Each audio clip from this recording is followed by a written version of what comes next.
So we're being treated with a lot of really good games this Saturday. A lot of championship games. I'm only going to pick one of them for my Saturday spotlight. However, I am going to start off by kind of running through at least the top three, I think. So the SEC championship is Georgia versus number 2 LSU, which is going to be an interesting matchup. And a lot of people would put that as the best game this weekend. And I'd arguably agree with them. But it's not the one I'm picking. The Big Ten championship, number 1 Ohio State faces off against Jonathan Taylor, number 10 Wisconsin. Another great game, but not the one I'm picking. The one I am picking is the Big 12 championship, the rematch between number 7 Baylor and number 6 OU in Arlington at Jerry World. Now this game is at 11 a.m. and OU is favored by 9 points. The over-under is at 64.5. So this is going to be really interesting. Like I said, it's a rematch. So OU's coming in as a favorite, and there's a few things that I outlined that are going to be keys for Baylor to do in order to get out of this game with a win. So number one, Baylor in the last matchup about a month ago dominated in the first half, really the first 20 minutes on offense and on defense. The defense was well rested and able to get at Jalen, and it really made Jalen uncomfortable and made some mistakes. He fumbled the ball and he threw an interception. Now both of those plays were turned into points on Baylor's offense, or on Baylor's side I should say. So that's really important is just to kind of replicate what they did in the first half. Now the second half, not so much. 24 unanswered points by OU is really not. You have to make those adjustments, but that is what's in the past. Now, Matt Rule's plan going into this game, as I said, should be to emulate the first half of the game on the 16th of November. But something that they should definitely focus on was at the end of the game, the time of possession was heavily in favor of OU. In fact, it was OU had more than double the time of possession that Baylor had. The total number was 41 minutes and 11 seconds to Baylor's 18 minutes and 49 seconds. So not giving that defense a lot of rest on the Baylor side and allowing Jalen to really possess the ball and control it, move it down the field, and dictate the game how he wanted it to be played. Now that is critical, especially because if the Baylor defense had a great strategy of going in and being just very aggressive, pressuring, like I said, making Jalen uncomfortable and allowing him to make his own mistakes. That's a great plan for the defensive side, but if your offense isn't able to control the pace of play and possess the ball for longer than almost 19 minutes in the entire game, in a large part of that coming in the first half, because they didn't answer, like I said, any points in the second half. And the defense was seemingly on the field all of the third quarter and a majority of the fourth quarter. So it's going to be an issue if the offense isn't able to respond and give the defense time to rest.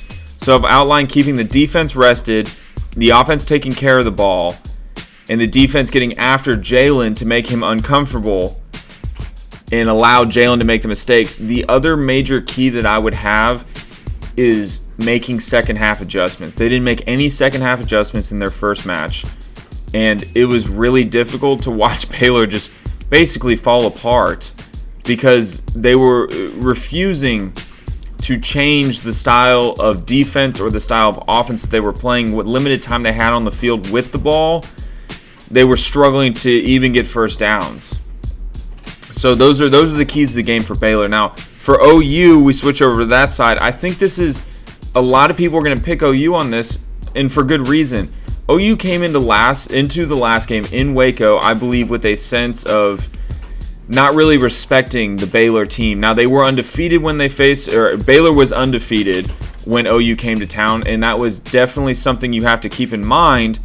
However, Jalen came out flat, and so did the offense. So I don't predict that happening this time around. I think because of the heightened importance of this game and it being a championship game and Jalen's experience in these high-intensity, high-pressure games, I think that's not going to happen this time around. But that's kind of not really a key to the game, but just outlining sort of the perspective I would have looking at this game from a third-person point of view.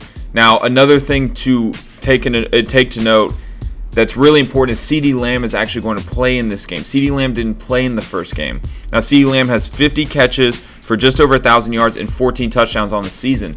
definitely a huge part of the OU offense and a playmaker, to say the least. So those are kind of just the viewpoint you can take watching this game. Now, the keys for OU to win this game, I believe, is simply what they did in the second half of the last game.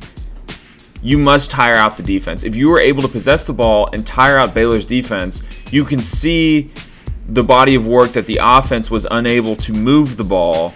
It seemed like at all. So if you're able to keep that defense on the field and allow Jalen to just control the game, I think that's going to be a big key to them coming out victorious. Another one is you have to prevent the turnovers. I mentioned in the first half of the first game, Jalen turned the ball over twice. He threw an interception and he fumbled, and Baylor scored both times off of that. Now, last week, OU did not have a turnover, and that's huge. If they carry that into this week, then it's really going to be interesting to see if Baylor can piece together and make those.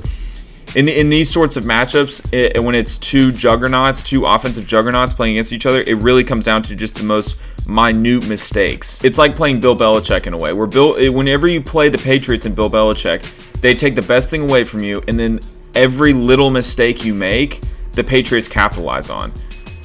Both of these teams, it's going to come down to those little mistakes and whoever can capitalize on those little mistakes. There is a lot more room for error on OU's side rather than Baylor's side, meaning OU can make a lot more mistakes and I believe still sneak out of this one. Baylor really has to play a near perfect game in order to come out on top.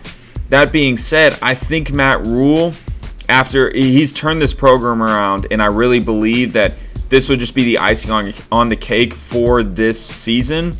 After coming off 7-6 last year and 1-11 2 years ago, I think that'd be the icing on the cake would be the Big 12 championship, and I think he's going to have his players ready. And I think the big mistake he made last game was not having second half adjustments. I don't think that's going to happen this time around.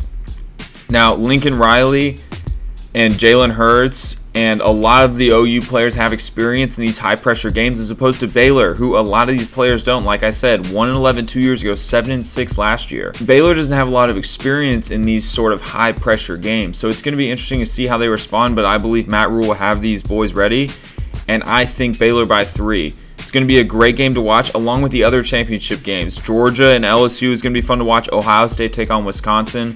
And then the college football playoffs coming up soon is going to be interesting to watch. So all of those things that I just covered, again, Baylor by 3 is what I'm taking.